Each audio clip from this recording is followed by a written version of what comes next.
Olá, sejam muito bem-vindos ao Ponto de Vista. A Organização Mundial da Saúde prevê um aumento de 150% no número de pessoas com quadro de demência até 2050.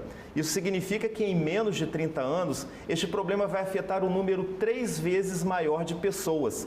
A perda de memória e da capacidade intelectual são os sintomas mais comuns dessas doenças, classificadas como neurodegenerativas, como o mal de Alzheimer, por exemplo. Hoje, no Ponto de Vista, nós vamos entender melhor o que são essas doenças, as causas, os sintomas, tratamentos e prevenção, conversando com o médico geriatra Gustavo Genelu. Doutor Gustavo, seja muito bem-vindo ao Ponto de Vista. Prazer em tê-lo aqui. Obrigado, Thelmo. Prazer é meu. Estou à disposição de vocês. Pois é, doutor Gustavo, que fatores estão sendo determinantes para uma projeção tão assustadora aí de aumento de casos de demência? É verdade.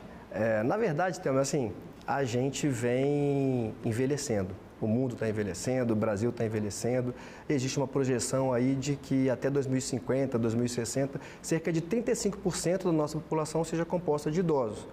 E como grande parte dessas doenças neurodegenerativas, elas acometem pessoas idosas, o principal fator para que isso aconteça é o envelhecimento populacional. Uma outra situação é que as doenças neurodegenerativas também têm relação direta com as doenças cardio e cerebrovasculares. Então, fatores de risco para essa doença, como hipertensão arterial, diabetes, tabagismo, sedentarismo, obesidade, acabam sendo também fatores de risco para as doenças neurodegenerativas. E essas doenças que o senhor esses problemas que o senhor acaba de citar aí são endêmicos, ainda endêmicos na nossa sociedade, né? São ainda endêmicos. E interessante, assim, que o quão mais informação a gente tem, né? A gente está no mundo completamente digitalizado, informatizado, com informação na palma da mão, mas algumas coisas parecem não surtir efeito. Então, são problemas endêmicos mesmo. Agora, existem vários tipos de demência, né? Vários graus de demência, e o Alzheimer é uma delas, né? Os sintomas são os mesmos? Em grande parte, sim, mas existem peculiaridades de cada uma. O Alzheimer, ele é responsável por 70% das causas de demência. Então é importante diferenciar, né? É uma pergunta frequente em consultório, né? O que é Alzheimer, o que é demência? Na verdade é a mesma coisa. Demência é um grupo grande, né? Quando a gente fala síndrome demencial, a gente engloba todas as causas de demência. Alzheimer responde por 70% das causas de demência. Os outros 30% a gente divide em demência vascular, que é aquela relacionada à doença das artérias cerebrais, né? E outras demências, como frontotemporal, demência por copos de Levy, que são demências um pouco mais raras. Uhum. A perda de memória que vem com a idade, né? Até por causa da questão dos neurônios, né? Ela seria uma demência, vamos dizer assim, de um grau mais leve? Poderíamos considerá-la? Não. Primeiro a gente tem que desvincular a perda de memória ao envelhecimento, né? Assim, quando a gente tem perda de memória, é importante avaliar o quão isso impacta na nossa vida funcional, né? Às vezes o problema principal é a atenção e não é memória, né? E quando realmente existe uma perda de memória considerada patológica, aí sim, a memória ela é um sintoma que vai estar presente em praticamente todas as causas de demência, né? O Alzheimer eu vou ter perda de memória, na demência vascular eu vou ter perda de memória, nas outras demências que eu falei, frontotemporal, também vou ter perda de memória. Mas o momento que a perda de memória aparece, o momento que os outros sintomas vão aparecendo, é que vai me fazer diferenciar entre uma demência e outra. Pois é, doutor Gustavo, nós tivemos aí como uma das sequelas da Covid-19, né, a perda de memória, não é? Isso de alguma forma pode impactar nesse aumento de casos aí de demências ou ainda não há comprovação com relação a isso? Não, a gente não tem como afirmar isso. A gente já identificou algumas doenças e sintomas neurológicos relacionados ao Covid, né? Mas a gente ainda não tem evidência de que a demência vai ser um problema causado por essa pandemia. Pois é, doutor Gustavo, como a gente poderia identificar um sintoma ou alguns sintomas que podem indicar um quadro de demência, incluindo aí até o Alzheimer? Telmo, o diagnóstico de demência é um diagnóstico difícil até para a gente, né? É um diagnóstico complexo porque é um diagnóstico eminentemente clínico, né? O arsenal de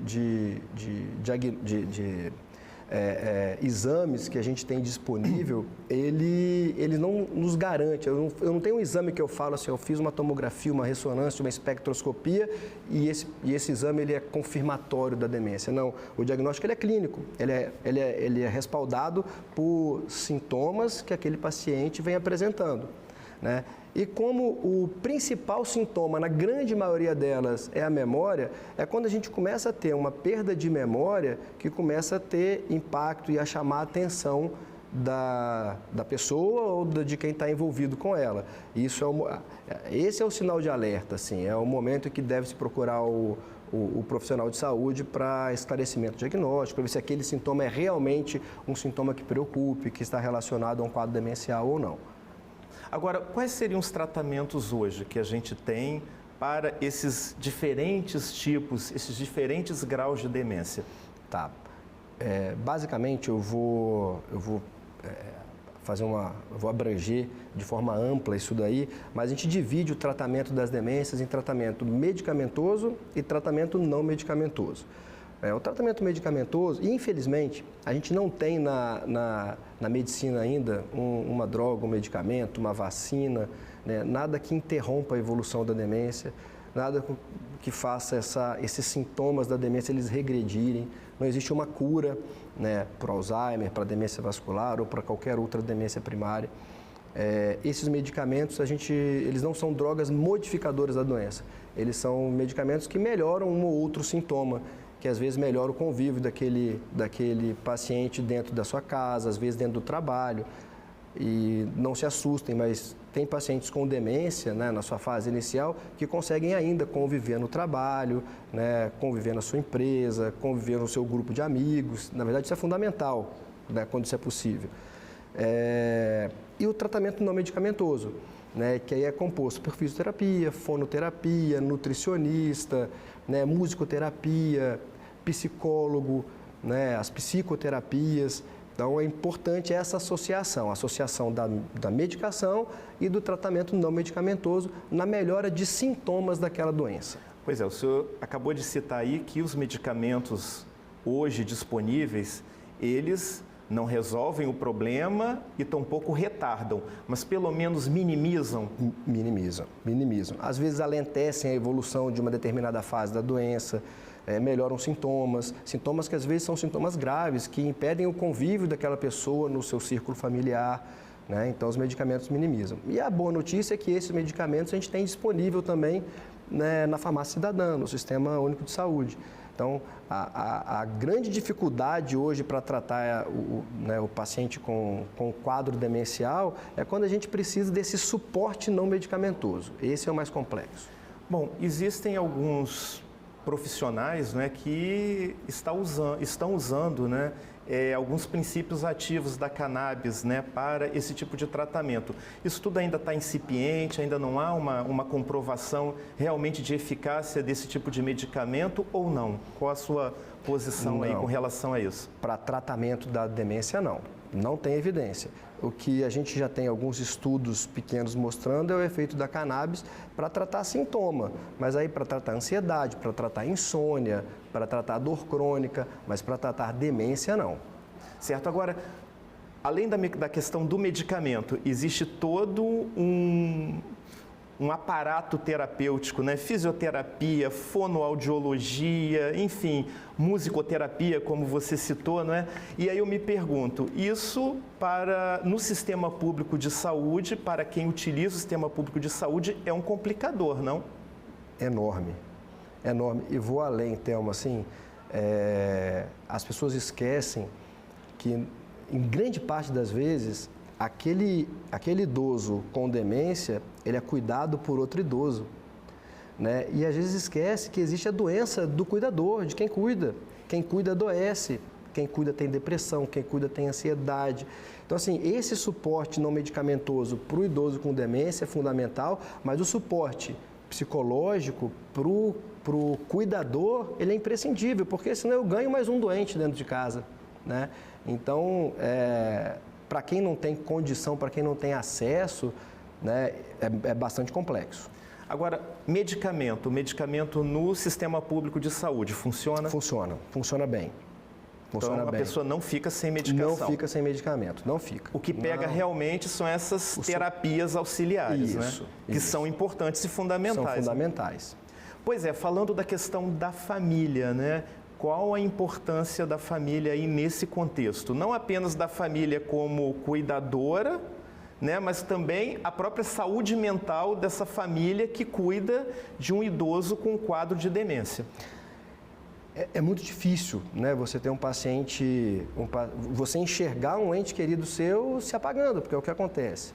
Né? Mas eu falo que, além de todo esse suporte, né, além do suporte medicamentoso, além do suporte não medicamentoso, técnico, não técnico, além do suporte do cuidador, é a informação. Quando a família ela é bem informada de como a doença vai evoluir, quais são as fases, quais são as perspectivas de, né, a partir de qual momento ele vai realmente esquecer de um ou de outro, a gente, claro, não pode precisar, mas a gente pode dar uma estimativa, né? Então, assim, quando a família ela é muito bem informada, minimiza muito o problema, viu, Thelma? Assim, então, a família é fundamental, né? Porque senão a gente lida com abandono, com solidão, enfim. Agora, esse paciente, né, com demência, ele tem necessidade de socializar, né? É importante que a família promova meios desse paciente estar socializando, não? Sim. Assim, apesar da gente não ter evidência de que todo esse aparato social, de acolhida, ele não tem interferência na evolução da doença, mas ele tem interferência, primeiro, na dignidade, né, na dignidade do indivíduo em si, e tem interferência na melhora de sintomas. Então, ele se torna um paciente menos ansioso, menos agressivo, com menos distúrbio comportamental, né? Que são os principais problemas que a gente tem, né, nos pacientes com demência, que incomodam a família. É impressionante, assim, a família ela não se queixa tanto da perda de memória, ela acaba compreendendo isso, mas o que incomoda é quando você tem distúrbio comportamental, agressividade, né, agitação, a gente chama de wandering, querer ficar andando e não parar de andar, querer sair de casa. Então, isso é o que mais incomoda. E tem aquele quadro também do paciente que fica acamado, né? Sem responder muito a estímulos, né? Que também é um complicador, não é? Isso é inevitável no paciente que acaba vivendo muito com a doença, né? Então, assim, o estágio final, né, a fase final da demência é de completa dependência mesmo. É de estar deitado, acamado, com uso de fraldas, às vezes se alimentando por sondas. Agora, é claro que no caso de quem tem recursos hoje para isso, né, porque não é barato, aquela pessoa que tem um familiar, né, com um quadro de demência já mais crônico, principalmente acamado, que já não responde muito a estímulo, não reconhece, a internação numa clínica especializada seria o ideal? Seriam os cuidados paliativos, vamos dizer assim. Assim, eu tenho um pouco de receio na medicina de falar assim, o sempre e o nunca, né? E o ideal ele está muito relacionado ao que aquela família entende como ideal, né? É óbvio que você ter todo esse suporte dentro de uma clínica, com médico, com fisioterapeuta, com nutricionista e, claro, a família estando presente é muito bom, né? A família tem o conforto, se a família se fizer presente, ela não abandona aquele paciente, mas tem família que prefere ficar em casa, que prefere ter esse cuidado em casa, né? Mas é óbvio. E o cuidado, sabe, Thelmo, é de você não internar esse paciente, seja numa clínica, seja numa instituição de longa permanência, e não abandonar. Agora, doutor, antes de encerrarmos essa entrevista, todos nós, inevitavelmente, vamos envelhecer. O que é que a gente pode fazer na nossa vida cotidiana para prevenir e até mesmo evitar complicações para casos de demência? Thelma, impossível fugir do clichê nessa resposta, porque por mais tecnologia que a gente venha tendo na medicina e a gente tenha alcançado muitas coisas, atividade física, se manter ativo fisicamente, uma boa alimentação, né, combater o sedentarismo, a visita frequente ao seu médico, seja médico de família, seja o seu geriatra, seja o seu cardiologista, combater as doenças, né, os fatores de risco para as doenças cardio e cerebrovasculares, hipertensão, diabetes, e uma coisa que as pessoas esquecem, o bom convívio social. Né? O bom convívio social ele é fundamental na prevenção dessas doenças. Exercitar a memória e manter a memória ativa também. Fundamental, não? Também. Doutor, muito obrigado pela sua entrevista, pela sua participação aqui no Ponto de Vista. Obrigado e estou à disposição de vocês, sempre. Pois é, gente, eu agradeço também a audiência, a companhia de vocês, lembrando que semana que vem estaremos de volta em mais um Ponto de Vista. Até lá!